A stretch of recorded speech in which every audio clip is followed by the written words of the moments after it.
Have you ever noticed that your favorite chocolate bar seems smaller than it used to be? Or maybe opened a bag of chips and found it half empty? From covering a box of chocolate in a way that misleads how many chocolates are there actually inside, to deceptive packaging, to half-full deodorants, all of us are victims of shrinkflation, whether we know it or not.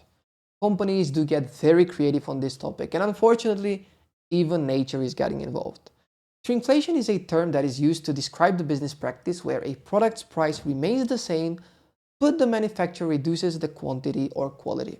This can happen through various means, such as decreasing the weight, size, or number of items in a package, or by using cheaper ingredients or materials. As a term, it originates from 2009 and has been made up of two very common words: shrink and inflation. The first one relates to the change in product size, while the second one refers to the rise in the price level. In an economic sense, shrinkflation is a form of hidden inflation. Companies are aware that customers will likely spot product price increases and so opt to reduce their size instead, mindful that minimum shrinkage will probably go unnoticed. More money is actually squeezed out not by lifting prices but by charging the same amount for a package that contains just a little bit less. This act is a strategy employed by companies mainly in the food and beverage industries to quietly boost profit margins or at least maintain them in the face of rising input costs, but it has been noticed in other industries as well. So what is the rationale behind it? Well, economists have been backed up by academic research showing that consumers are indeed more sensitive to explicit price increases rather than package downsizing. It goes without surprise to see many famous companies and brands already adopting shrinkflation with their products. In 2014, Coca-Cola reduced the size of its large bottle from 2 liters to 1.75. Toblerone also did that in 2010, slashing the weight of Toblerone bars from 200 grams to 170 grams. Ariel washing pods decreased from 61 to 51 pieces in a package, and even some toilet paper slightly decreased in size. Inflation has become a common method to help producers deal with inflation problems that were passed to them. For example, production costs. When the price of ingredients, manufacturing, or shipping goes up, the cost to manufacture the final product increases, which in turn weighs on their profit margins. So, the management of these companies has a simple choice: either to sit back and hope that investors do not become too discouraged by the decreased margins, or seek to find other ways to transfer these increased costs to the final customers. So the options is either to raise prices openly or quietly reduce the quantity or quality. For companies that lack strong pricing power, reducing the weight, volume, or quantity of products sometimes is the best option to maintain a healthy profit margin without jeopardizing sales volume. This is also oftentimes chosen to avoid scaring off customers with a price hike. Secondly, market competition. To maintain market share, companies also resort to shrinkflation. Lifting prices could lead customers to jump ship to another brand, and that's one of the biggest fears for those who are managing a company in a competitive industry. Therefore, introducing small reductions in the size of companies' goods is a proven strategy once again. Lastly, if this strategy works, why not just do it? This refers to the human psychology.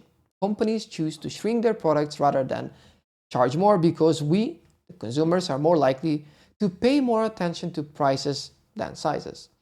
When quantity goes down, people might notice, but oftentimes we are just too busy for that. In one striking example, Danone used to sell yogurts in larger containers than its competitors. Consumers, on the other side, were convinced that Danone's yogurts were more expensive without picking up on the fact that it was simply bigger. Eventually, the company had no choice but to cave and shrink its packaging to match its competitors. This led to rebound in sales of the yogurt as opposed to the previous decline. The New York Times reported in 2003 that Danone is now pocketing a larger profit on every cup of yogurt it sells. While companies are downsizing products without changing their prices, we see consumer posts from Reddit to TikTok to even the New York Times comment section that couldn't be more disappointing by this tactic. There is an entire subreddit dedicated to this with over 120,000 members and hundreds of examples ranging from disappointing Mars bars to double stuffed Oreos. Experts think that it has been an obvious corporate strategy at least since 1988, when a then famous US coffee brand downsized its coffee cans, and its competitors did the same. However, it is worth mentioning that not all size changes are created of same nature. Some can be pretty concealed, like increasing the size of an indentation in the bottom of a jar or shaving the corners from a bar of a soap. It can be mind-blowing how creative companies can be and also how easy it is to trick the average consumer. As a matter of fact, consumers have a particularly difficult time recognizing size changes when they happen along three dimensions. Okay, so what are the product categories that have been affected most by this strategy? It goes beyond food and beverage products, although, of course, they are up there on the list.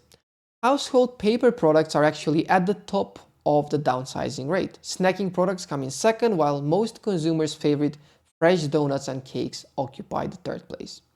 Last year, France's second largest supermarket chain put up shrinkflation warning signs, informing customers that the price remains the same despite the change in size. The aim of this bold move was to indirectly send a message to the manufacturers to rethink their pricing policy by informing their customers.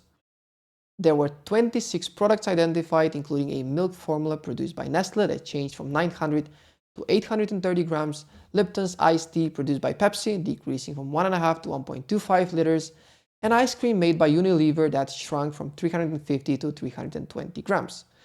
Similarly, the German supermarket chain Netto put up signs on the shelves indicating when the manufacturer has changed the quantity or increased the price to warn consumers of shrinkflation. Although these supermarket chains are the exceptions, I do think that they deserve some respect for these actions.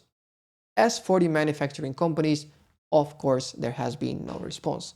These decisions are being treated as business as usual. What you might find even more shocking is that shrinkflation is also present in the housing market as well. Wait, you might wonder, houses are shrinking as well? Well, not really, but the home builders are now building smaller homes. There is data indicating that the average new home is now slightly smaller than the ones built last year and significantly smaller compared to the ones built back in 2014. At the end of the day, despite all that happens, shrinkflation cannot be viewed as fraud or misrepresentation of products. The companies always specify the weight, volume, or quantity of their products on packaging labels. It's not illegal, it's just sneaky. It allows companies to maintain their profitability that subsequently keeps the investors happy while passing the burden of cost pressures to us, the consumers. Although shrinkflation is profitable for investors, it can damage the one thing that companies fight so much for, their trust of their customers. There will always be a portion of customers who are switching brands in protest, and we all know if a company's reputation is ruined, it is a very tough job to repair it. Another downside of shrinkflation is that it makes it harder to accurately measure price changes or inflation. The price point becomes misleading since the product size is changing, so it cannot be really used as a measuring for the basket of goods. So what can we as customers do? The best option seems to be pay attention. If you notice a decrease in size or quality, then you can either accept that or try an alternative product. And who knows, maybe the alternative product will be even better.